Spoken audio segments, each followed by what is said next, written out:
And here we are. Good evening, everybody. Someone from Vienna, Niha Phuket from Perth, Fiona from Adelaide, Hester from Netherlands. That's awesome. We've got people everywhere. So first of all, thank you very much for joining me. And yep, let me see. Chat. Okay. Thanks everyone for joining me. Oh, we've got someone from Warsaw, Poland. So here we are. We've got an hour and I'll do my best to give you a great experience tonight. Who owns your attention? Leadership in the attention economy. So this won't be your traditional change management models or presentation. Our focus for tonight will largely be about change from the inside out. It's understanding how important our attention is, especially in the attention economy. So to start, where are you from? And a lot of you have already started introducing yourselves in the chat, where you're from Warsaw, Poland, Prismic, Ulrika from Sweden, Shad from Sydney. What I would also like to know just quickly, and Elke from UK, what brought you here? What grabbed your attention about this session? What are your expectations? Hungary, Norway, wow, that's from the UK. Yes, just quickly, did I mute everyone? Yeah, you can unmute yourselves. You can just share what brought you here, or you can put in the chat. Fiona, anything which can grow knowledge and experience? Anybody else? Oops. Oh, just a moment. Hang on, I forgot to record this. Oh, it is recording. Okay, because for anyone who may have missed this, we are recording this for the benefit, and also if you want to review anything that supports OD. Joe from UK interested to go gain new insights. Obsession with BC, might debunk it. There's so much going on, so much change, how to get attention, exactly. So I'll get right on to it. So to make the most of our session today, just a little bit of housekeeping. There's going to be lots of materials to cover, but mostly I'm going to let you go through exercises. And what I would suggest is close out some of your tabs to optimize internet connection. And I might mute you during presentation, but just self-regulate.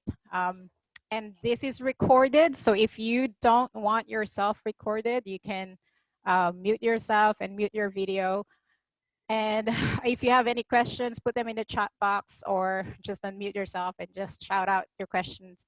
We'll do an exercise, so have a pen and paper ready. So here we go. I'm just gonna go ahead and start. So sorry for those who came in late. They're gonna miss the best part. The first exercise, I call this I am exercise. So what I want you to do is complete this sentence, I am, and complete it as fast as you can and as concise as you can. Any words that come to your mind, any phrase that comes to your mind, just write it down. I'll give you 2 minutes and I'll tell you when to start. And aim to write at least 20 times. I am, write it down. I am, write it down. So when you're ready, here we go. Just go and write as fast as you can. I'm giving you 2 minutes. Aim for 20 statements.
Going with time.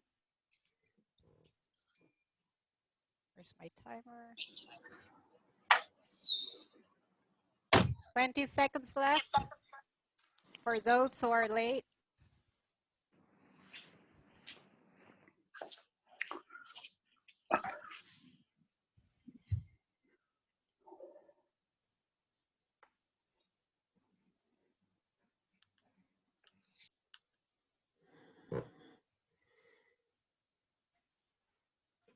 Well, there goes our timer. So I want you to stop, hands down, and we'll come back to that in a moment. And the reason why I wanted you to write as fast as you can is so you don't overthink it. We want to capture what comes to your attention in this particular moment without overthinking it, without overanalyzing it. So before I continue, who am I and why am I here? Just quickly, I'm a curious explorer. I traveled to 54 countries, lived in 4 countries. I'm originally from Philippines. I now live here in Sydney, but I used to live in Singapore. And I just actually came back from the USA. I was there throughout the whole Trump presidency from 2016. I just managed to leave last year.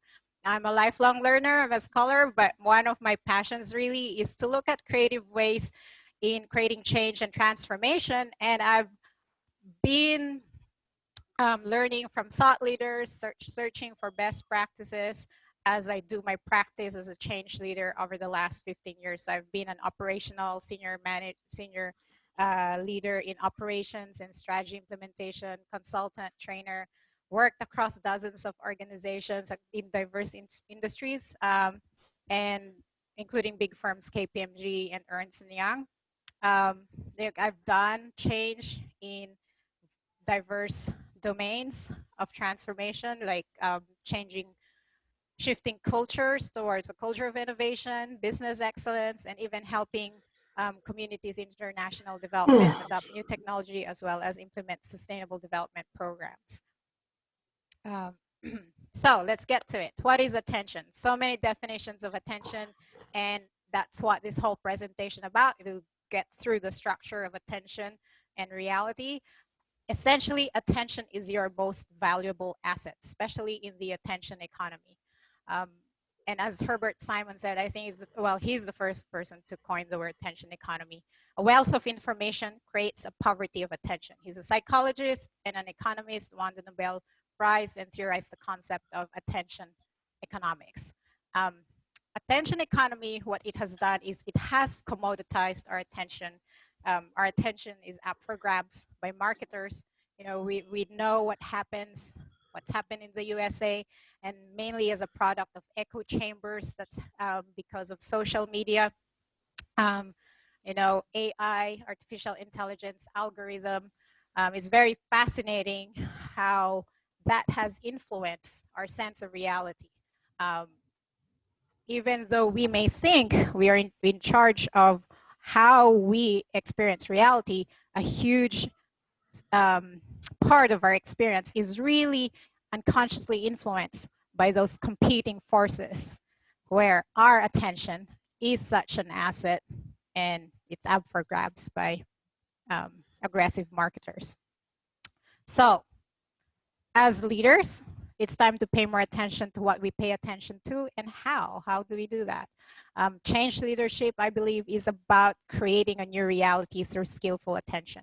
Another way to look at it is really about high quality attention and how we calibrate what's going on, not just what's going on around in the world, but also what's going on inside us. And sometimes that's even more important.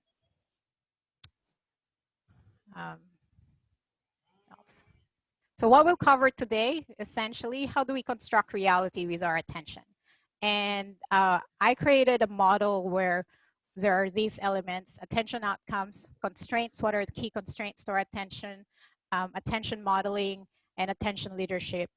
These ideas are not original, like they don't originally come from me. I've combined things that I've learned from behavior economics, from gamification, from my background in psychology, from neurolinguistic programming, symbolic modeling, clean language. So Not sure if any of you are familiar with any of those, but for those of you who have background in those domains of knowledge I've just mentioned, you might see some of the concepts I'm presenting to be familiar. So, key question is, how do you know what you know to be true? How do you know what you know to be true? So this is my proposed model of reality in our structure of experience, combining everything I've learned over the last 20 odd years of my adult life. There are really four key pillars or elements we're looking at. What are the outcomes of our attention? What are the constraints to our attention? And how can we model other people's attention to expand the way we look at the world? And then how does that translate to leadership and change leadership? Here's the thing. The quality of your attention determines the quality of your life. And I was walking along in London one time, and I saw this thing painted on the wall, and it says, where your attention goes, your energy goes. So it's the same thing. The quality of your attention determines the quality of your life. And therefore, it's worthwhile looking at how's the quality of our attention, right? And how do we improve the quality of our attention? So essentially, why is that important? Really, the quality of our attention determines the pathways, the possibilities, the potential we have for our lives and for those people around us that we have relationships and interact with. And being intentional about attention creates new pathways for us and makes us more resourceful. It brings us to our highest potential. It brings us to expands our reality to the richest possibilities for us. But the more important thing too is, as I mentioned earlier, it's not just external pathways, potential and possibilities, but also internal. So there's a dynamic of intentional attention internally, what's going on inside, and intentional attention externally, what's going on outside in the world. So this is where it gets a lot more exciting. What limits our attention? There are three things: focus, frame, and filter. Best metaphor I could think of is, imagine ourselves being a camera, right? And if we have that landscape of the world out there, and we take a photo of it, a snapshot of it at any point in time, or even just a video, what we have as a result, the photo we have of the landscape out there, or the video we have of the landscape out there, is not an exact replica. It's just a representation of it. And oftentimes myself, even though I love traveling and I love photography, there are times when I feel like what I see out there and the photo that I've taken does not give justice to what I've seen out there and captured with my camera. And it's the same for us. We have our own inherent filters as human beings, and then we have our lenses, the way we focus our attention into the world, and how we frame that to create our experience of the world. I'll go into more detail around that. So primary filters are really our physiological makeup. I can't put it any more simpler than our five senses: what we hear, what we see, what we feel, what we touch, what we taste, right? So when we experience the world out there, we already filter them through our senses. So someone who is tone deaf won't have an experience of music as someone who has perfect pitch, or someone who's a sommelier who is trained, highly trained in calibrating finer tastes of wine, definitely would have a very, how would I say, much richer experience of a wine, the taste of wine, than someone who's like me who doesn't even drink alcohol, really. So may I ask everyone please to mute yourself. Sorry.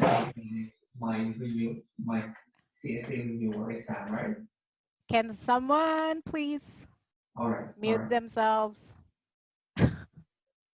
Okay, there we go. So, and also the primary filters we have, sometimes that's genetic. Until the 29th of January. Okay. Yeah, but I want to Hang get it on. done. Let me All right. just, I'm just finding. Yes. I don't Yes. want to I know. mute But I want to everyone. put myself first so I May I can please ask yeah, people to text mute them. themselves? I'm just trying to find where my thing is. Anyway, I don't know who's talking. All right. Sorry for that. Thank So, you. okay. Um, Thank Then you. we have Bye-bye. our secondary filters. And imagine filters as like being a sieve, right? And our secondary filters, there are so many secondary filters out there. One is the external filters, which I mentioned earlier, echo chambers from social media, algorithms, AI. They already limit the kind of information that we access out there in the world. And then on top of that, we also have our internal filters, the language we have, and the mental patterns, cultural programming we have, our mental beliefs, mindsets. Those are internal filters. So filters already limit our attention. I'm sorry, trying to figure out. Okay, now. All right, I can't find where it is. So, okay. We're all adults here, so let's just self-regulate. So for example, language filter is, how many words are there for snow? And an Eskimo, I read this somewhere, that they have 50 words of snow for words for snow or expressions for snow. So that means that, can you imagine the calibration they have, or the richness of their experience with snow, right? I only know wet and dry snow. Another example is with the Scots. I saw this, you can fact check yourself, but I saw this in a BBC documentary. And accordingly, they have 450 words or expressions for snow. I mean, that's pretty highly creative. But also imagine what that means for their experience of the world in relation to snow, right? Whereas mine, I already have the natural filters. Coming from a tropical country like Philippines, I don't have a very rich, I don't even have the word snow in my vocabulary where I grew up. I'll skip that. So the question is, how can we break through those kinds of filters? One goes into details like cultural immersion, reading across different domains of knowledge, unexpected searches, going to exposure to diverse groups. Those can expand your filters. Now, focus. How do we focus our attention? What are our patterns of attention? There are three key categories here, 4 key categories here, and there might be more, but these are the ones that I'm generally more aware of. Time. Our focus on time. Do we focus more on the past, the present, or the future? When we think about leaders, where do you think they focus their attention more on? More of?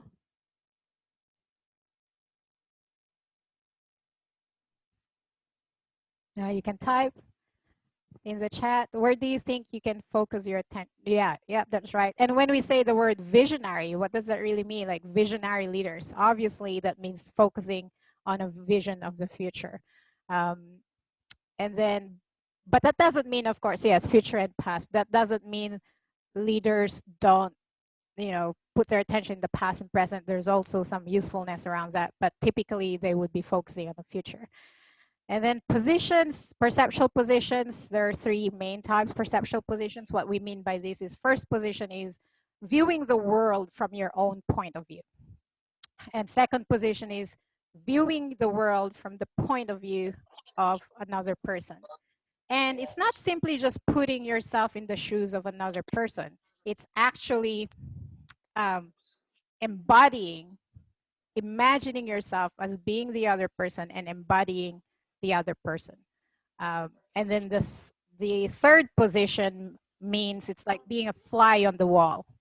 It's a very detached worldview where you are looking at yourself and looking at other people, and even say, for example, you're in a room and you're a fly on the wall looking at how you're interacting with other people.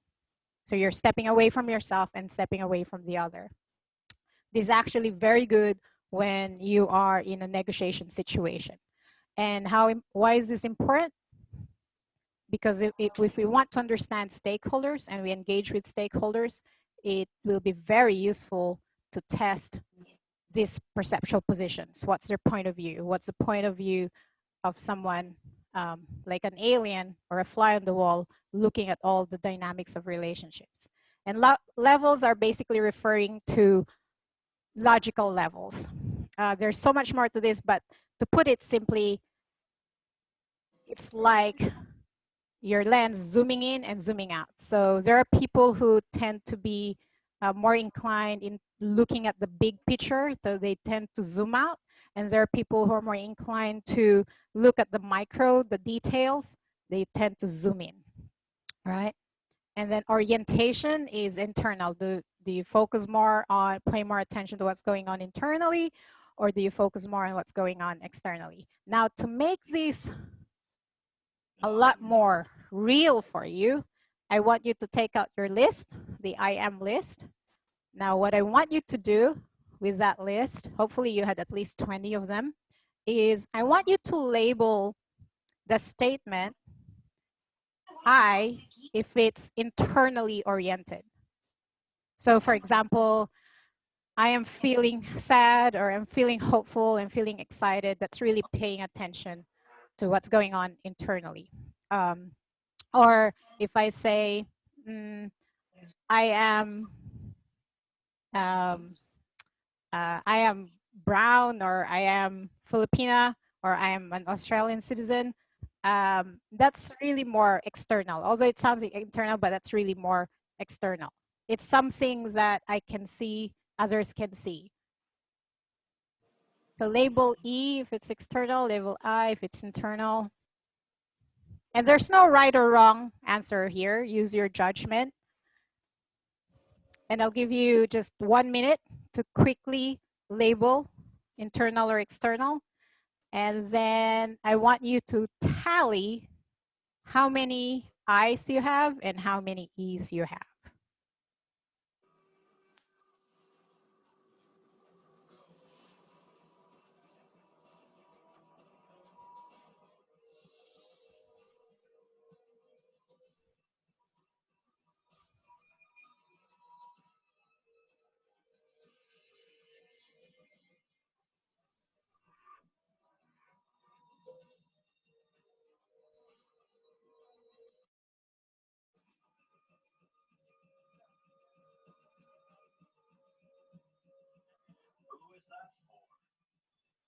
Yeah, I'm trying to figure it out. If it was just you would run. You do this means it's a conspiracy. Actually, just do your handler. We're used to the idea of Mute all. Okay. Finally found where the mute all was. 10 seconds.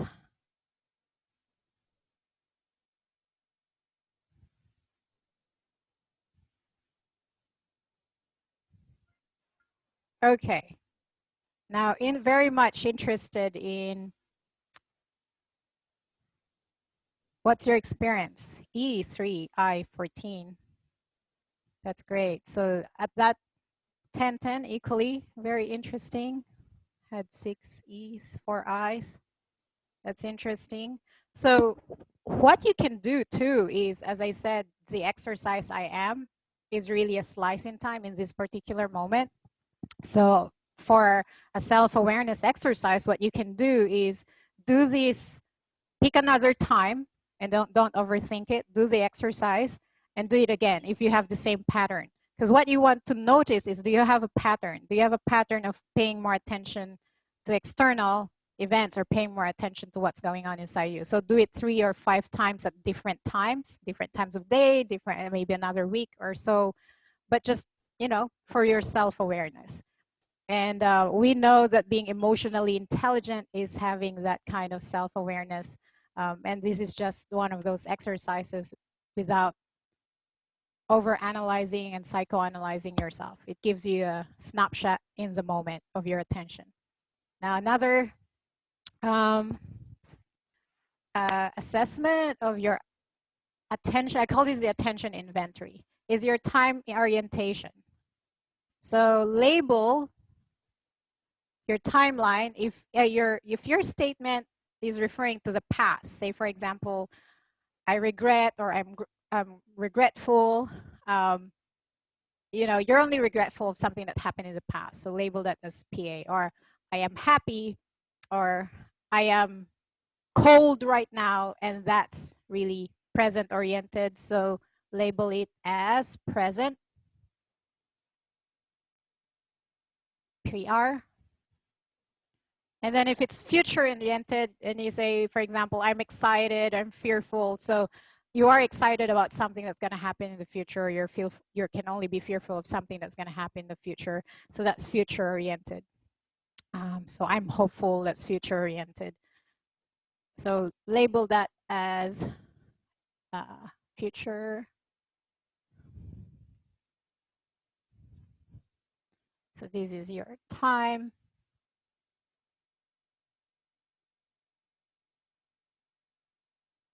orientation.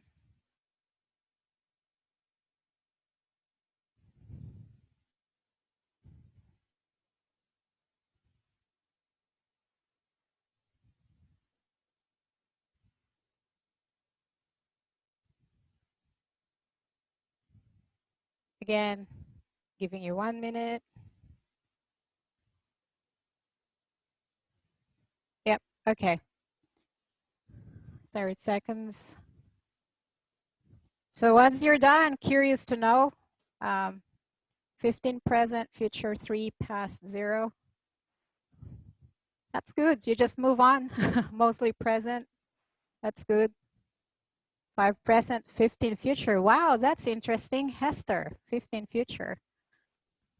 And in contrast, Zeta is 15 present. 8 present, 4 future, no past, mostly present. Wow. So you can see people actually have very different patterns of attention in terms of time, right? And I think many of you are present oriented as well. So what I would like you to do as a homework, again, try to do this 3 or 5 times at different times and see if you have a pattern. And the idea here is to test your mental flexibility as well. Oops. But here's an exercise. We'll combine the positioning, perceptual positioning, and your timeline. So what I want you to do now is go back in time. And you may close your eyes if this helps you. Go back in time to when you were 8 years old. And imagine and embody your 8-year-old self. See what you see, hear what you hear, feel what you feel, think what you think, sense what you sense as an 8-year-old when you were 8 years old. And when you're there, your 8-year-old self, I want you as your 8-year-old self to now look at your present self. So now you've got your 2 selves, right? Your 8-year-old self looking at your present self. Bye, Sita. Thanks for joining. And now what I want you to do in a moment, get your pen and paper ready. I want you to now complete the sentence I am from the point of view of your 8-year-old self. And I'm going to give you just 1 minute and aim to have at least 10 sentences. So start. Write as quickly as you can, your 8-year-old self, the point of view of your 8-year-old self, describing your present self.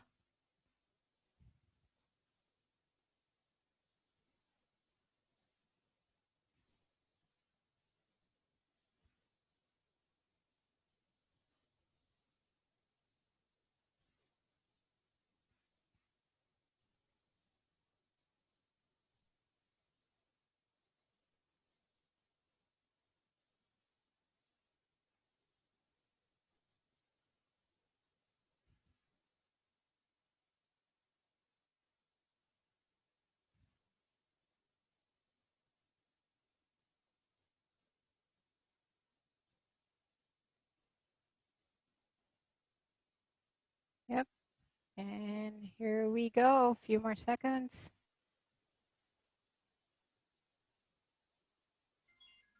All right. So I'm curious, what's your insight? What did you sense? What did you, any difference? And just generally, what's your description? Is it mostly present? Is it mostly future? That was difficult. Shad said it's difficult. How about the others? Did anybody find that exercise easy? Mostly present. Yep.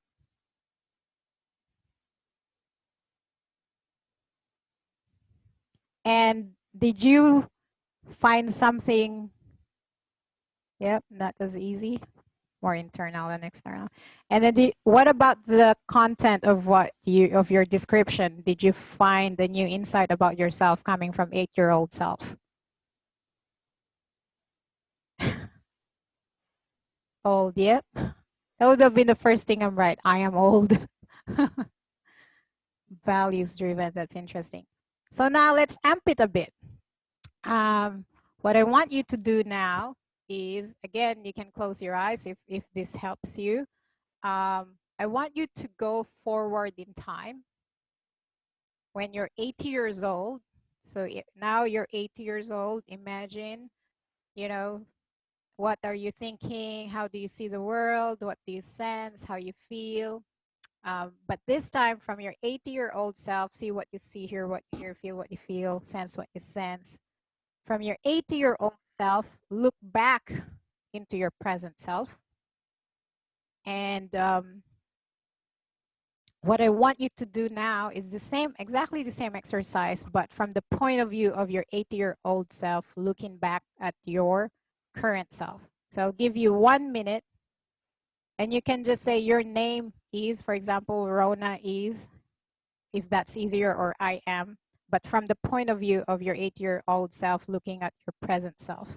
So start right now, 1 minute, and write as fast as you can, and aim to write at least 10 sentences.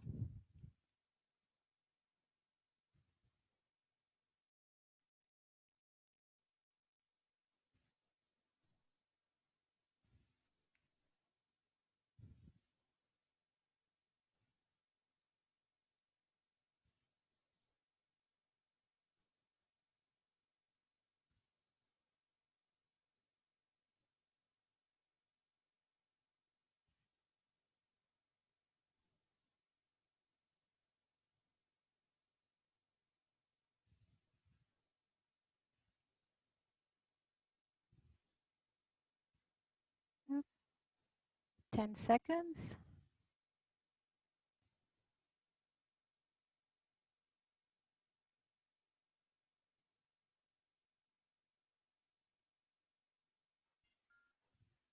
Okay. How was that for everybody?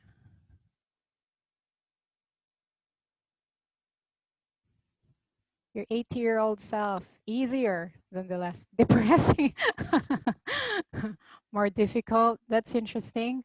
Hopeful. Yes. And also pay attention to what's going on inside you, right? Enlightening. Yes. So you can see different people have different reactions and response to their timeline, like going back to being 8-year-old or going forward to being 80 years old.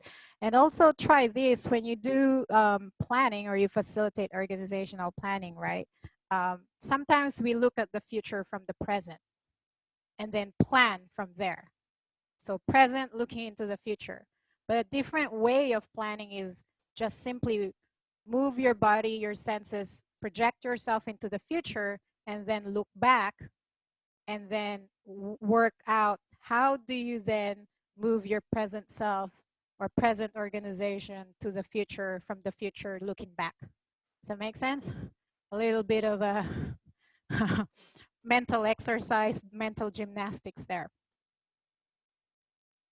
Nice. So now I want you to have more fun with positioning. This time, we'll do it a bit different. So I want you to think of someone who knows you pretty well or someone you work with closely. And what I want you to do is I want you to second position them.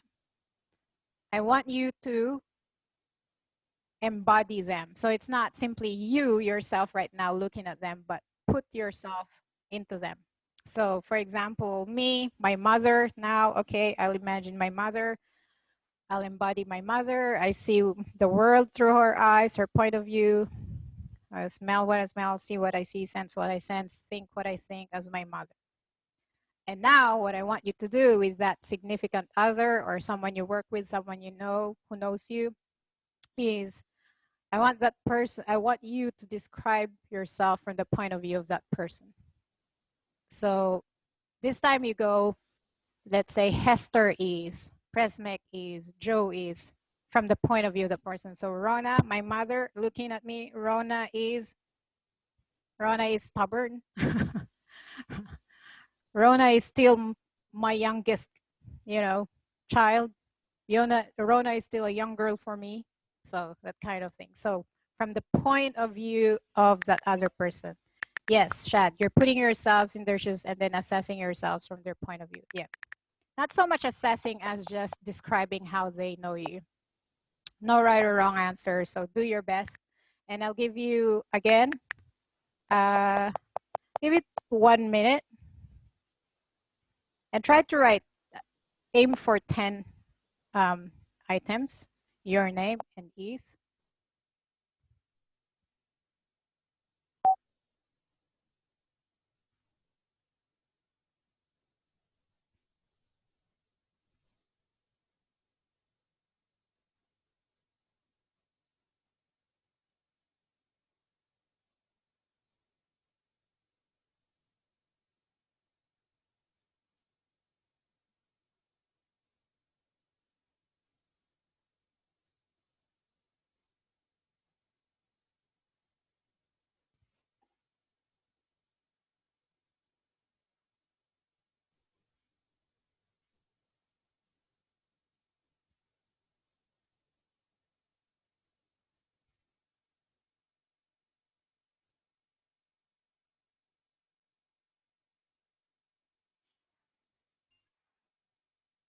Okay. So how was that? Any insights?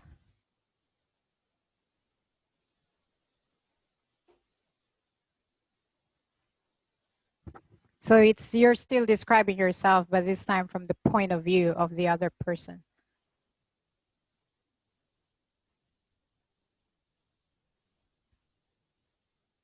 Less critical.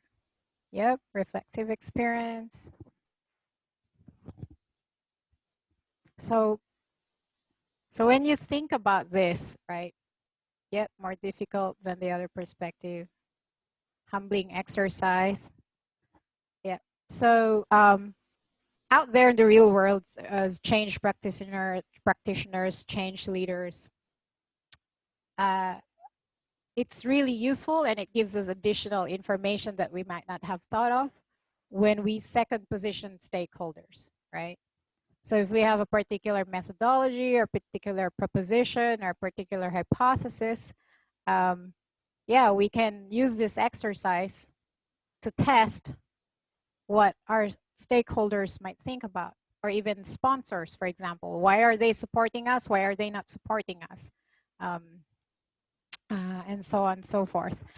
Another fun exercise is that I know most of us, if I read where you're from, they're not really from North America, but what's happening in the US with Republicans and Democrats, and we scratch our head with what's happening, is a fun exercise is put yourself in the shoes of the Democrats and put yourself in the shoes of Trump supporters. Because sometimes we're quick to judge like, yeah, like that's mind-boggling. They're living in their own bubble of reality.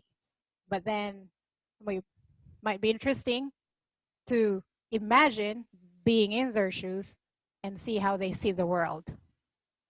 And that really can help us having that richness of the diversity of point of view can give us a lot more information on how we can approach change.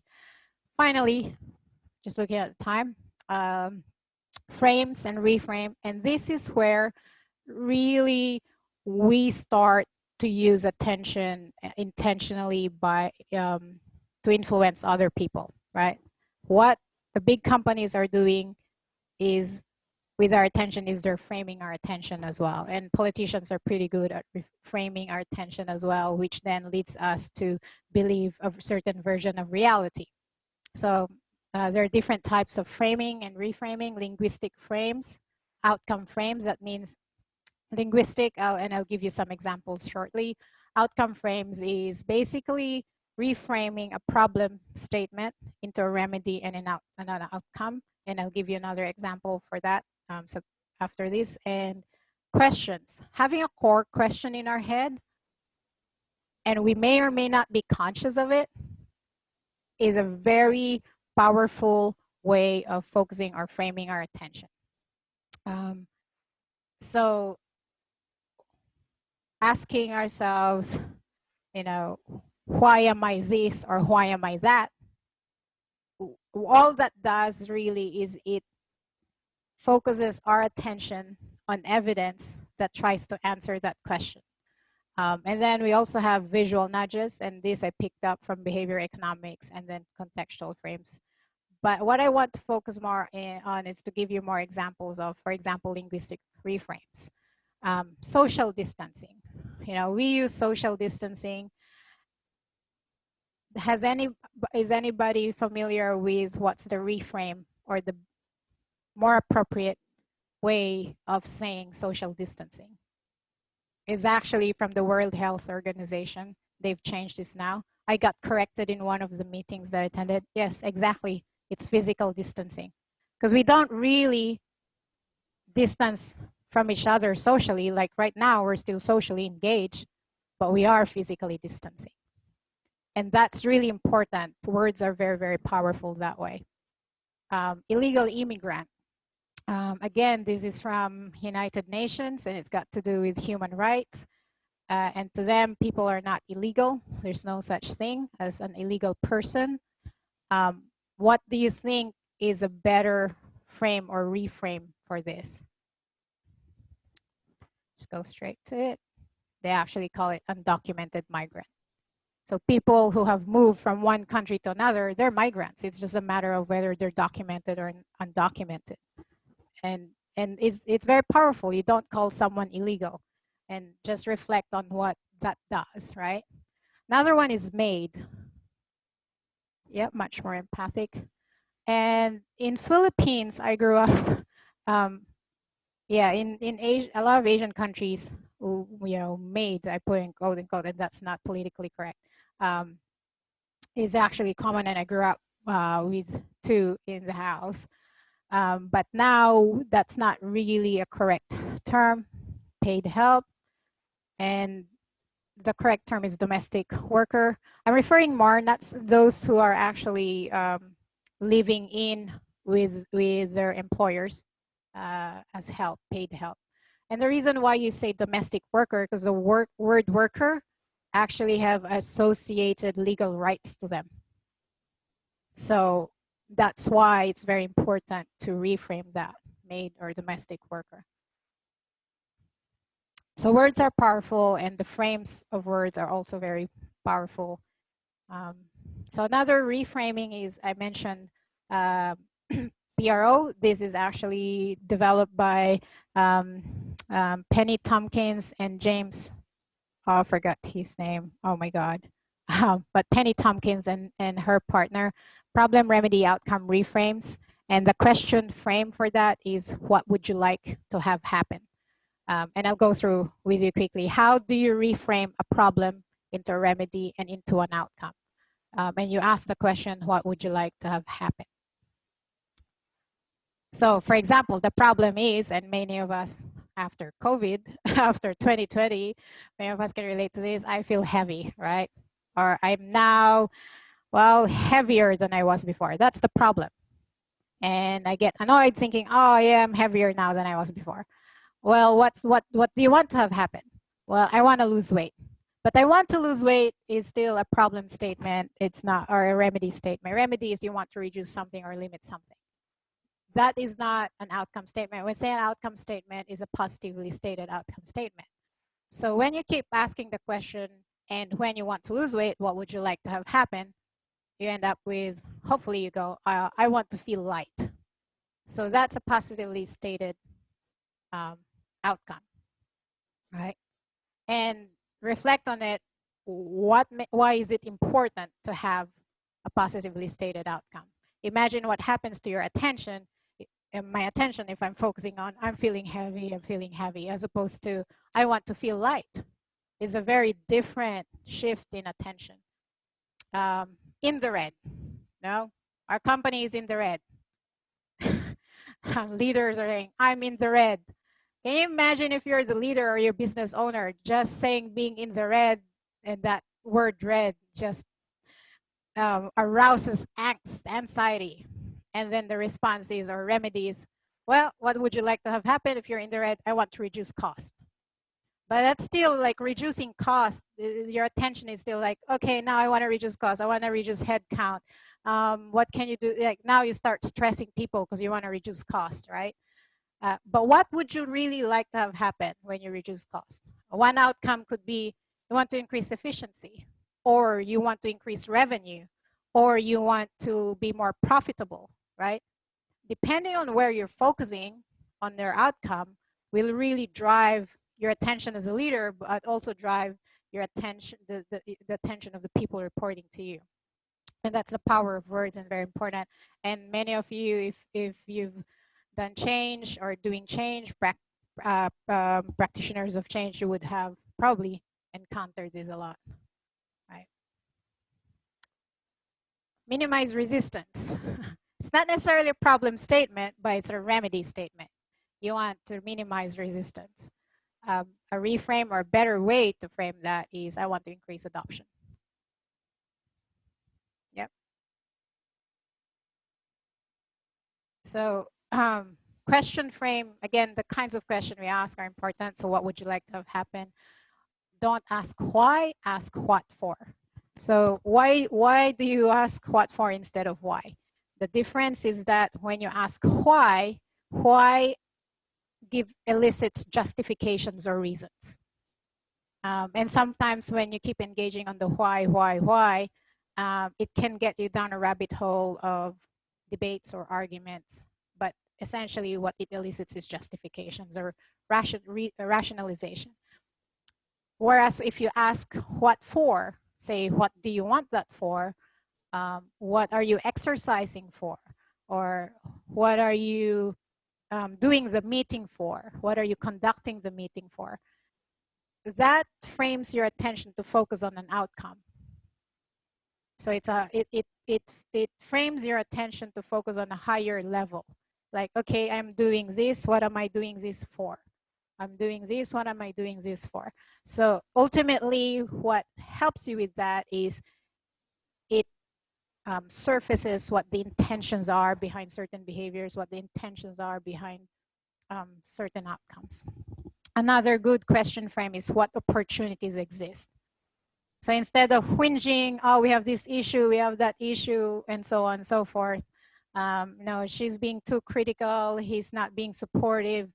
Okay, but we can't get rid of this person. So what do you do? What opportunities exist having this person in our team? What opportunities exist with this sponsor? What opportunities exist with this new leader, with this new CEO? So think about the questions you ask, and think about and be mindful about what questions are you asking yourself constantly, what questions are you asking about the world, because the question you ask, they're like flashlights. So imagine going into a library full of books in the dark and you have a flashlight. So your flashlight is your question. It frames your attention. So the kind of information that comes to you consciously or unconsciously is a result of the questions that we asked, most of the time anyway. Visual frames. Oh, forgot to put the frame here. I forgot to put here the photo of here in Sydney, and some of you here in Sydney, you've seen that COVID sign when you go to restaurants. There's that QR code, and it's plastered all over. You have to scan it with your phone so that you automatically sign in, and contact tracing is done that way by the New South Wales government. Another visual frame is here, sit here, that's in the buses. So it nudges your behavior. So you don't need the, say, the ADKAR ProSci process of changing behavior. You know, you don't need to raise awareness, desire, knowledge, ability reinforcement. Just by having the sticker there, people then are directed to sit in that part of the bus. Framing with metaphors. This is linguistic frame as well. Like, what kind of metaphors do you use for change? Is it a journey? Is it a battle? Is it a war? Is it surfing the waves of change? Is it bridging the gap between, you know, current state to future state? And think about how are you framing people's perceptions, behaviors, attention by the kind of change metaphor you use. So how many of you here have war rooms? I mean, in one of the programs that I directed, we have our place, our own room. It's called a war room. You know, I found that's a bit ridiculous, but I inherited that. So why would you have a war room? You're creating change. And the ones that I like personally, and this is my own personal bias, is architecture, change architecture, and then change ecology, frames of change. But change architecture, because for me, it's like building a blueprint. So I have my program plan, whatever we want to create. We have our framework, that's the blueprint, and there's a design, and there's an intelligent design around the way we go about the change. So I like the metaphor for architecture. And we actually use that. We have enterprise architecture, business architecture, and you can use change architecture for that as well. But the more interesting part is, given all that we've got, given that we already have our inherent physical limits, physiological limits and filters, given that we have our programmed linguistic, cultural filters, our patterns, how do we go beyond that? How do we expand our attention to different models of the world? So obviously someone who've lived, say, for example, in Alaska, who has, the Eskimos have 50 words for snow, opposed to someone like me who live in a tropical place in the Philippines most of my life. How would I be able to have a sense of that, plethora, the comprehensiveness of that experience of snow? How do we do that? Or how do we then exceed beyond our own limits by having, with that different models of the world? So there are many different strategies and tactics to that. It's called attention modeling. So you choose a model and you model them, calibrate their sensory somatic attention. Again, I won't go into details because these would get very technical. And then you've got symbolic attention modeling. What metaphors do people use, in their language? Like, for example, for people who are successful in leading change, what kinds of language do they use for change? And then systemic modeling is really about symbolic modeling, but you're doing it at a group level and high level. Just email me. I'll give you my email later on at the end of my presentation if you want to find out more about these, and I'll point you to the right resources. But what's more important really is, how does this apply to leading organizational change, aside from what I've already mentioned earlier? Really three things: redirecting, reprogramming, and reframing. So from my experience in the last 20 odd years of 15 to 20 years of working with change, is there are three main things that every single change project or program I've been engaged with that was needed: collaboration across different stakeholders, support from key decision makers to have the resources we need, and adoption of change. And when it comes to collaboration, it's really about calibrating the power dynamics, the relationships, the flow of influence. And it's about using attention to redirect that flow of power. And then in terms of adoption, what are the channels of adoption? How do people adopt change? And that's really calibrating now patterns of adoption and reprogramming that. And then in terms of perceptions, how do people perceive the change, right? And that's where the second positioning come in. And there are other techniques as well to help you find the information. How do people perceive the change? How do people perceive the new reality you're wanting to create? And then how do you reframe that? So we've talked a lot about reframing, right? Asking the right kinds of questions will reframe people's perceptions and attentions. So how do you know what you know to be true? You know, if we have different filters, frames, focus of our attention, different patterns of attention, and we've seen in the chat how people have different experiences of timelines, and they're just very simple ways of looking at the world. Timelines, positioning, attention internally, externally. How do you know what you know to be true, right? So attention is really your most valuable asset in the attention economy. And the quality of your attention determines the quality of your life. And I hope that I've been able to impart something through the exercises. I just want to trigger something there. And ultimately, who owns your attention? If we don't pay attention to how we're using our attention, then who's owning our attention? And as change leaders, we are competing for people's attention all the time. People can get distracted. People can can choose to focus on something else. So who owns our attention? That's very, very important. And by understanding this, by being intentional about our attention, we're able to then create pathways resourcefully. We're able to create new possibilities, and we're able to create or live to our full potential, our highest potential. So explore different models of the world with your attention. Play with it, right? It's supposed to be fun. It's supposed to be exploratory. And if anything, use your curiosity. As we say in neurolinguistic programming, the map is not the territory. Someone had drawn the map of the world and it's been redrawn so many times. It doesn't really represent the true geography of the world out there. So with your attention, create pathways, uncover new potential and possibilities. So hopefully, now it's 9 o'clock, the past hour.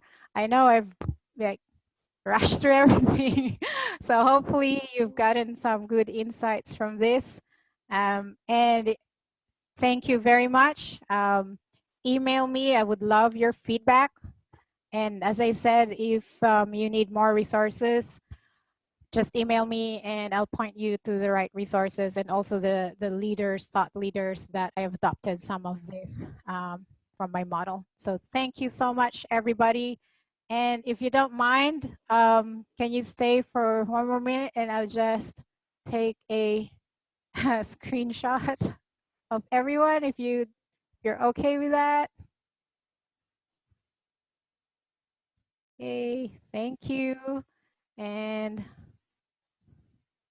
hi, Meg, you're there. Hi, everyone. I'll stay here for another, 10, 15 minutes if anybody wants to ask questions, and I'll unmute. Okay, here we go. Unmute everyone.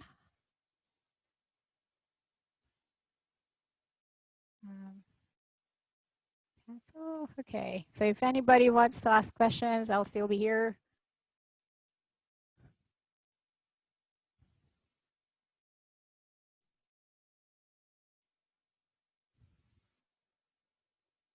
Any questions? So I've got a question, Rana. Yeah. So from your experience, in your history and experience of leading change in organizations, when you recall, what was the biggest challenging one, and what was the most empowering for you or giving you the most satisfaction, if you could share with us? Most challenging project or the As a biggest challenge? process, as a As a process process. that you kind of struggled.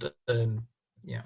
I think for me, the biggest challenge are the leaders themselves, like the sponsors, the ones who are leading the change, but are not really that self-aware of how they're not contributing to it by not sponsoring it properly.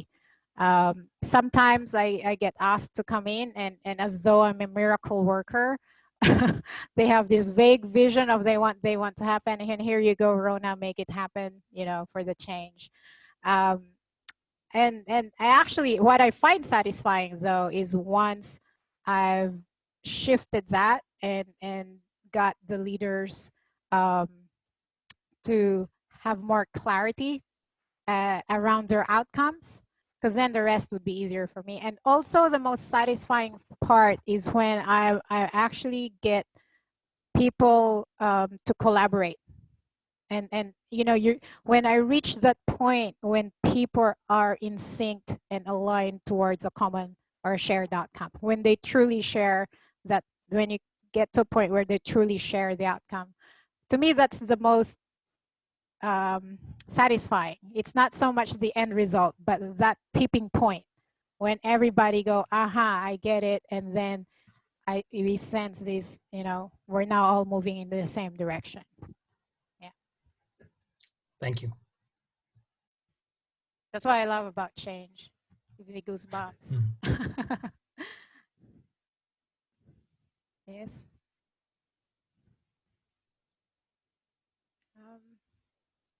Anything else? Any other? Love Yes, your go session. ahead. Have to go. Take care. Bye. Oh, thank you, Prismac. Yes. Can I ask you, Rona, yes, quickly? Go ahead. I also find that the leaders are generally the biggest problem. And what would your advice be to sort of start building this self-awareness when they're, you know, sort of it's their fault and they need to change their attitude and it's very clearly coming? Yeah. Well, would you start with a coaching session or try to draw a parallel within their own organization? And I try to use positivity, you know, and the vision of what it will look like and then work backwards. So there's positioning, which you mentioned. Yeah. But it's not always easy to get through to a leader who's been at the helm for a long time. And, you know, these are the techniques I've used and they've always worked. Yeah. So what would be your advice as to, listen, go in, how would you attempt? With leaders, my experience is, okay, a lot of leaders have huge ego, right? And often, you know, their way or the highway kind of thing. What I found that's worked, first of all, it's important to know, do you have access to these leaders? Are they accessible to you? And if yes, then the next step is establish rapport with them. And again, I actually have a program, how to click with these, how to establish rapport people, because that's when, you know, you break down the barriers. So you know, it's important to first establish rapport, and once you've got the rapport with them, is to ask questions. And as I mentioned in this session, right, questions are very powerful in framing people's attention. So it's about asking them the right kinds of questions. So I don't know the context, depending on where you're at in your relationship with the leader and what the context of the conversation is, but typically, and where you're at the stage of the maturity of the relationship. But I would, in the beginning of any change engagement, I would ask a lot of questions. And I find that with a lot of leaders, not so much like, say, senior executives, but yeah, with a lot of leaders, my experience is that they are more often they're more open to answering your questions, and sometimes across different levels of stakeholders, I find that nobody's asked them the questions that I ask, which is quite interesting. And even as simple as asking the question of, you know, what would you like to have happen? Like, given that this is your vision, or given this current situation, what would you like to see? What would you like to have happen? And I find that a lot of people really appreciate that nobody asked them that question before, truly with a listening ear. Like, really pay attention to them and with a listening ear. No judgment, just being open. Yeah. Okay. All right. Thank you. Yeah. Yes, I'll share the recording. Email me, send me your email so then I can email you the recording. So I don't have your emails. But if you're registered through Change Management network or community, I'll put the link in there as well.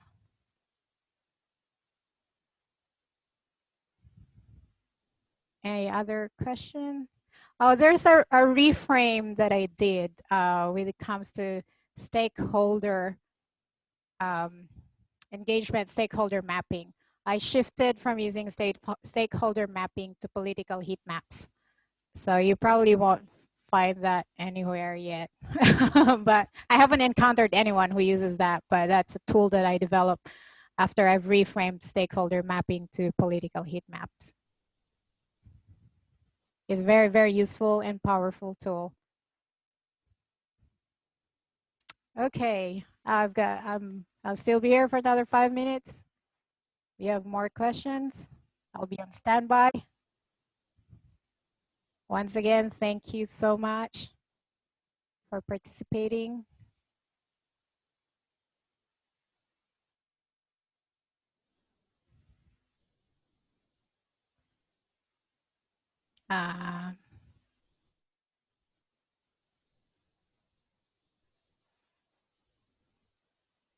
That's my email. Oh.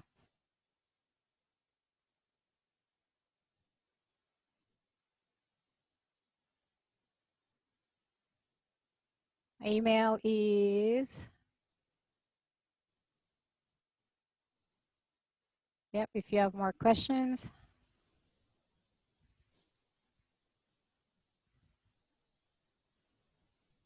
Given the time, what else would you have covered? You had 15 more minutes.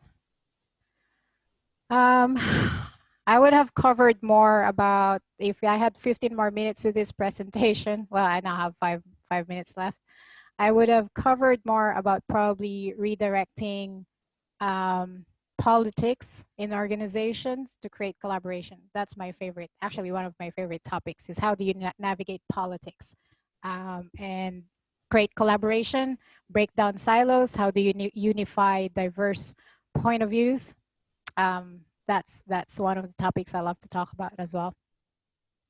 How do you make change continuous? I'm not sure how you make change continuous. You mean sustainable?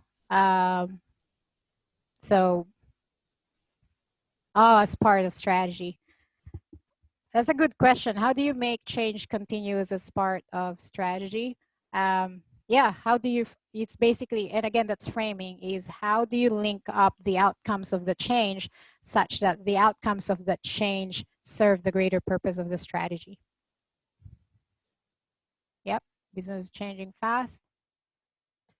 Another way to look at it, to reframe, if an organization is continuously changing and changing fast in different, parts of the organization, is instead of just focusing your efforts of managing the change and managing it centrally, just make people adaptive to change.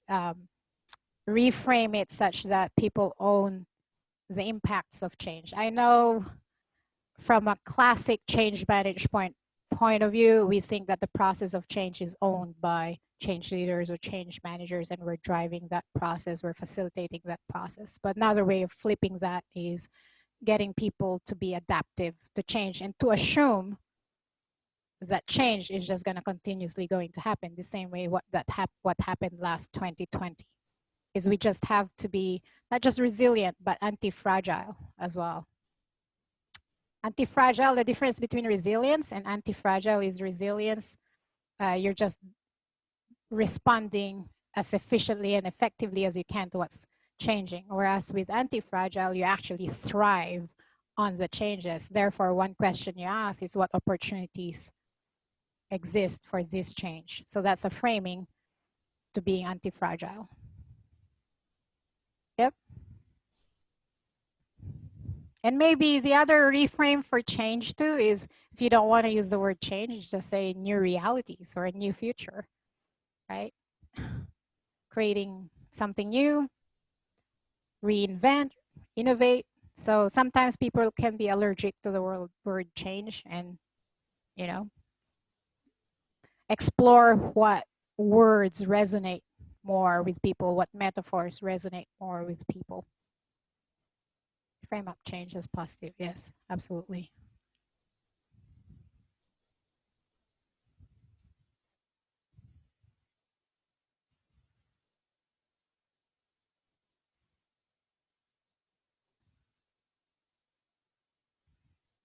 So, and by the way, you know, this is I think I'm one of the first 2 presenters for this virtual conference. This is a just part of a 2-day. I'm just one presenter of so many presenters in this 2-day Future of Change conference. So check out our change management community and check out all the different approaches. It's very fascinating. There's so many different models of change out there. So as you can see, based on my presentation, I'm methodology agnostic. I've been exposed to so many different models, but I just calibrate what's going on and basically use attention modeling. Okay, well, thank you everyone. If you don't have any more questions, I'd love for you to continue connecting. And this is an evolving profession. I know most of us here are passionate about it, and being change practitioners, we're really skilling ourselves up, and others that we deal with in how to bring about the greater good, not just in our organization, but in society as well. So I hope to continue engaging with you. Please connect with me in the community, Change Community Network, or email me. I wrote down my email. Thank you once again. And yeah, have a good evening. I have the recording, and once it's ready, I'll post it up in the community network where my event is listed. I think there's a chat there. So thank you so much. Who owns your attention? Thank you.